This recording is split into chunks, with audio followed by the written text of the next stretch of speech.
Praise the lord. మన ప్రభును మన రక్షకుడైన యేసుక్రీస్తు వారి ఉన్నతమైన నామంలో మీ అందరికీ మా హృదయపూర్వక వందనములు.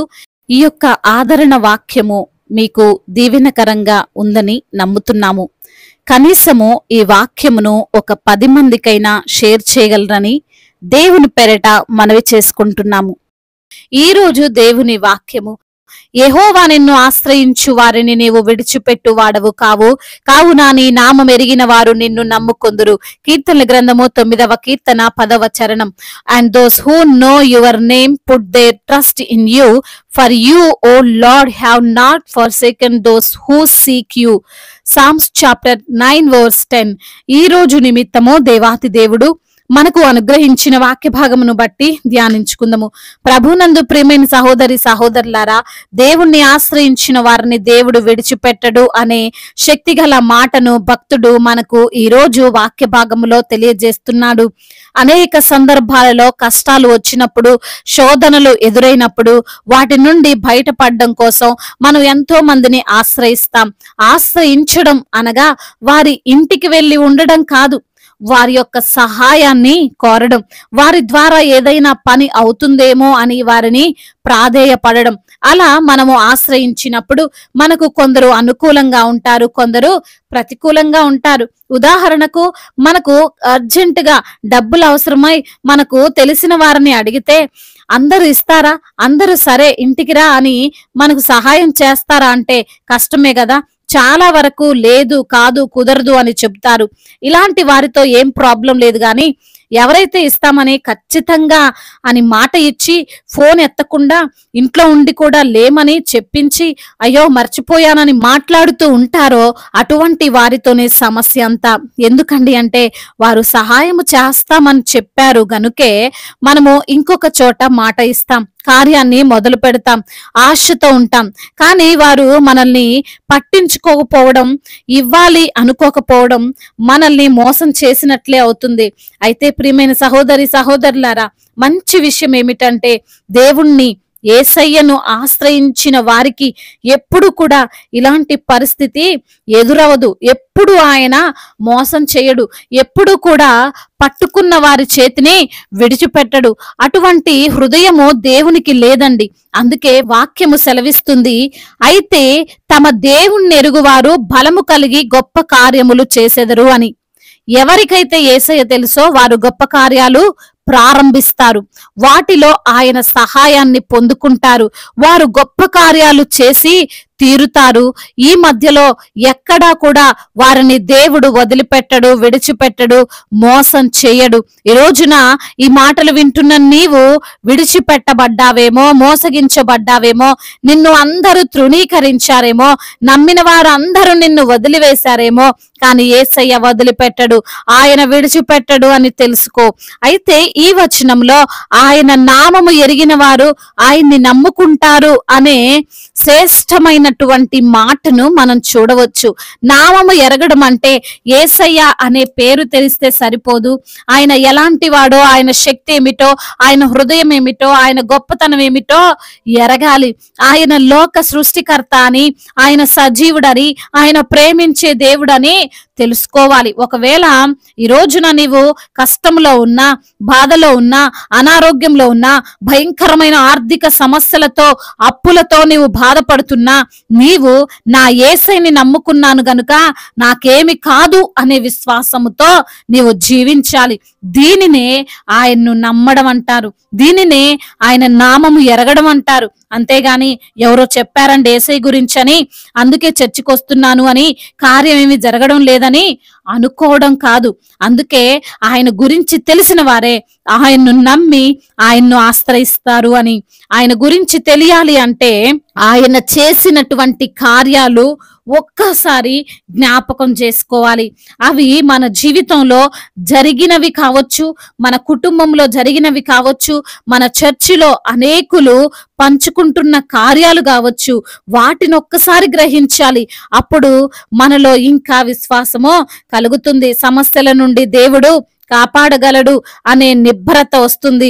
దావీదు గొలియాతును ఎదుర్కోవడానికి ఎందుకు వెళ్ళాడు అంటే, అంతకు ముందు దావీదు సింహమును ఎలుగుబంటిని వీటన్నింటిని ఎదుర్కోవడానికి దేవుడు సహాయము చేశాడు. అదే విశ్వాసముతో, అదే ధైర్యముతో గొలియాతు మీదికి వెళ్ళాడు, గెలిచాడు. కాబట్టి నీవు ఈ రోజున కృంగిపోవద్దు. నీకు ఆయన నామం తెలుసు, ఆయన శక్తి ఏమిటో తెలుసు, ఆయన బలమేమిటో తెలుసు. కాబట్టి పరిస్థితులు ఏవైనా, ఎంత భయంకరమైనవైనా సరే, యేసయ్యను నీవు ఆశ్రయించు. ఆయన నిన్ను విడిచిపెట్టడు. తప్పకుండా రక్షించి కాపాడి క్షేమాన్ని ఇస్తాడు. దేవుడు ఈ మాటలను దీవించి మన హృదయములో ఫలింప చేయునుగాక. వాక్య భాగమును బట్టి ప్రార్థించుకుందాము. ప్రతి ఒక్కరు కూడా ప్రార్థనలో ఏకీభవించగలరు. ప్రార్థన. మహాశక్తి సంపన్నుడా, మహోన్నతుడా, కృపా కనికరములు కలిగిన దేవా, జీవాధిపతి, మీకు వందనములయ్యా, స్తుతులు స్తోత్రములు చెల్లిస్తున్నాం ప్రభువా. అయా తండ్రి, అద్వితీయ దేవుడవు, ఆరాధనకు యోగ్యుడవు. అయ్యా నిన్ను ఆశ్రయించిన వారిని ఎప్పుడు కూడా విడిచిపెట్టని దేవుడవు ప్రభువా. ప్రేమగల దేవుడవు, శక్తి కలిగిన దేవుడవు, కృపా సత్య సంపూర్ణుడవు ప్రభ. మీకు స్తోత్రాలయ్యా. ఈ రోజున లేఖనము ద్వారా మీరు మాతో మాట్లాడారు ప్రభా. అయా నిన్ను ఆశ్రయించిన వారిని నువ్వు ఎప్పుడు కూడా విడిచిపెట్టని దేవుడవని, నీ నామం ఎరిగిన వారు నిన్ను నమ్ముకుంటారని అయా లేఖనము ద్వారా మీరు సూటిగా తేటగా మాతో మాట్లాడారు. ఈ రోజున ఎందరైతే బిడ్డలు ప్రభా మీ నామమును ప్రేమించి మీ సన్నిధిలో మొరపెడుతున్నారో ప్రతి బిడ్డను మీరు జ్ఞాపకం చేసుకోండి. వారికి ఉన్న అనారోగ్య సమస్యల నుండి విడుదల దయచేయండి. అయా వారికి ఉన్నటువంటి అయా శారీరక బలహీనతలన్నింటినీ యేసు నామములో కొట్టివేయండి. మీ శక్తి చేత నింపండి. మీ యొక్క రక్తంలో బిడ్డలు కడగండి, పవిత్రపరచమని వేడుకుంటున్నాం ప్రభా. మరణ పడకపై ఉండి మీకు మొరపెడుతున్న ప్రతి బిడ్డను మీరు లేవనెత్తండి. ఆర్థిక సమస్యలను, అప్పుల భారాలను యేసు నామములో కొట్టివేయండి.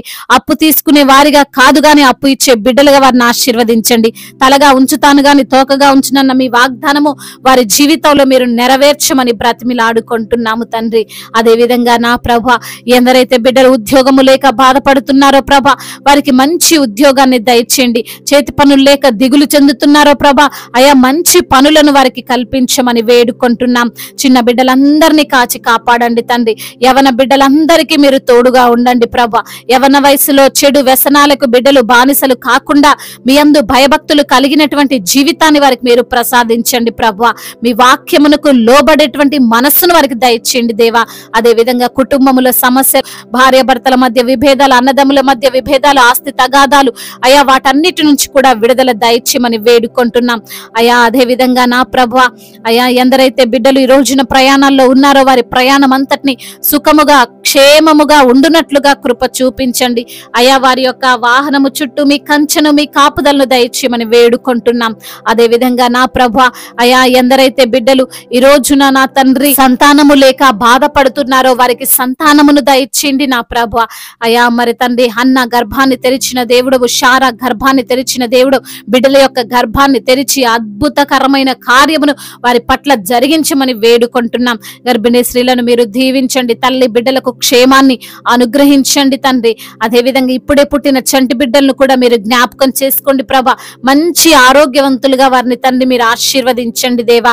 అదే విధంగా కోర్టు సమస్యలు, ల్యాండ్ సమస్యలు అన్నిటి నుంచి కూడా విడుదల దయచేయండి. అదే విధంగా నా దేవా, ఎందరైతే బిడ్డల వివాహాల విషయాల్లో తండ్రి మీ సన్నిధిలో మొర పెడుతున్నారో వారి మొరను మీరు ఆలకించండి అయ్యా.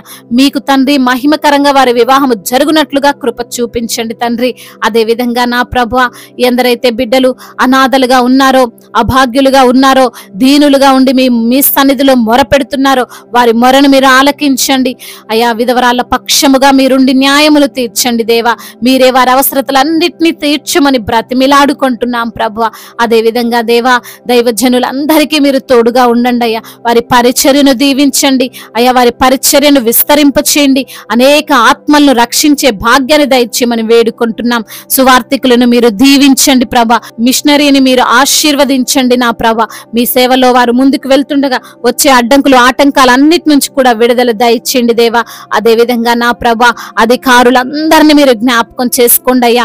వారికి తండ్రి అయ్యా మీ యొక్క శక్తిని, మీ బలాన్ని ఇవ్వండి ప్రభా. మా భారతదేశాన్ని సమాధాన దేశముగా, ప్రేమ కలిగిన దేశముగా, అభివృద్ధి కలిగినటువంటి దేశముగా అయ్యా మా భారతదేశాన్ని మీరు ఆశీర్వదించండి. ఇతర దేశాల్లో ఉంటున్న మీ ప్రియులను, మీ బిడ్డలను కూడా మీరు జ్ఞాపకం చేసుకోండి. ఆ దేశాలను కూడా మీరు దీవించి కాచి కాపాడండి నా ప్రభు తండ్రి. మరి ఇంతవరకు చేసిన ప్రార్థన అంతటిని మీ పాద సన్నిధిన చేర్చుకోమని మానాథుడు, సర్వశక్తిమంతుడు, సజీవుడు, బలవంతుడైన యేసు క్రీస్తు వారి నామములో ఈ ప్రార్థనను అడిగి వేడుకొని పొందుకొని ఉన్నాము మా ప్రియ పరలోకపు తండ్రి.